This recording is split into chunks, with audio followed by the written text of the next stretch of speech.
മിശിഹായിലേറെ സ്നേഹം നിറഞ്ഞവരെ, മത്തായിയുടെ സുവിശേഷം 9-ാമത്തെ അധ്യായം 27 മുതലുള്ള തിരുവചനങ്ങൾ. 2 അന്ധരായ മനുഷ്യർ വഴിയരികിലിരുന്ന് ഭിക്ഷ യാചിക്കുന്നവരാണ്. ഈശോ കടന്നു പോകുമ്പോൾ ഈശോയുടെ അടുത്ത്, ദാവീദിൻ്റെ പുത്രാ, ഞങ്ങളിൽ കനിയണമേ എന്ന് പറഞ്ഞ് അപേക്ഷിക്കുകയാണ്. ഈശോ അവരുടെ അടുത്ത് വന്ന് ചോദിക്കുന്നു, എനിക്കിത് ചെയ്യാൻ കഴിയുമെന്ന് നിങ്ങൾ വിശ്വസിക്കുന്നുണ്ടോ? ഉവ്വ് കർത്താവേ എന്നവർ മറുപടി പറഞ്ഞു. സ്നേഹമുള്ളവരെ, ഇതാണ് വചനഭാഗം. അവർക്ക് അനുഗ്രഹമായിട്ടത് മാറുകയും ചെയ്യുന്നുണ്ട്.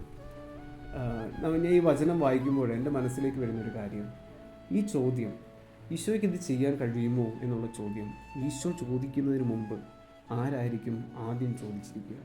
അത് ഈ അന്ധരായിട്ടുള്ള മനുഷ്യരായിരിക്കും. കടന്നു പോകുന്നത് ഈശോയാണ്. ഈശോയ്ക്ക് ഇത് ചെയ്യാൻ പറ്റുമോ? ചെയ്യാൻ പറ്റും എന്ന് ആദ്യം ഉത്തരം കൊടുത്തത് അവരുടെ തന്നെ ചോദ്യങ്ങൾക്ക് അവർ തന്നെയായിരിക്കും. അതിനുശേഷം രണ്ടാമതാണ് ഈശോ ചോദിക്കുക, ഇത് ചെയ്യാൻ പറ്റുമെന്ന് ഉറപ്പുണ്ടോ?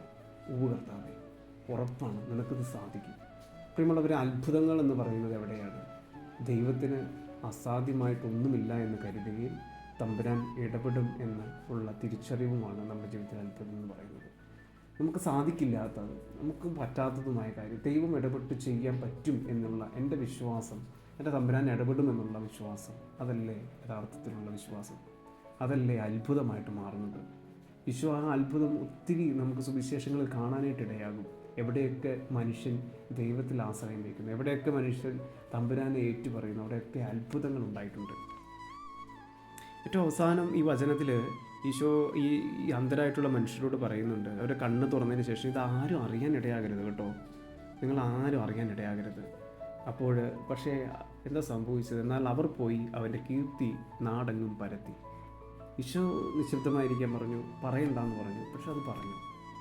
എത്രയോ കാര്യങ്ങൾ അല്ലേ നമ്മുടെയൊക്കെ ജീവിതത്തിൽ നമ്മൾ അങ്ങോട്ടും ഇങ്ങോട്ടുമൊക്കെ ഇതാരോടും പറയില്ല കേട്ടോടാ, അത്രയും പ്രിയപ്പെട്ടതായിട്ട് വിശ്വാസത്തോടു കൂടി ഏൽപ്പിക്കുന്ന കാര്യമാണ്. പക്ഷെ ആ വിശ്വാസത്തെ നമ്മൾ ചിലപ്പോഴൊക്കെ മറന്നു പോകാറില്ലേ? പലവരുടെയും മുമ്പിൽ അത് വെളിപ്പെടുത്താറില്ലേ? നമ്മുടെ തന്നെ വിശ്വാസ്യതയെ ചോദ്യം ചെയ്യുന്ന, ക്രെഡിബിലിറ്റിയെ ചോദ്യം ചെയ്യുന്ന അത്തരം പ്രവൃത്തികളിൽ നിന്നൊക്കെ നമുക്ക് മാറി നിൽക്കാം. ഈശോയുടെ വിശ്വാസത്തിൽ നമുക്ക് വളരാം, ഈശോയിലുള്ള വിശ്വാസത്തിൽ നമുക്ക് വളരാം. കർത്താവ് എന്നോട് എപ്പോഴും ഉണ്ടെന്നുള്ള ബോധ്യത്തിൽ നമുക്കായിരിക്കാം. കർത്താവിൻ്റെ സാന്നിധ്യം നമുക്ക് എപ്പോഴും അനുഭവിക്കാം.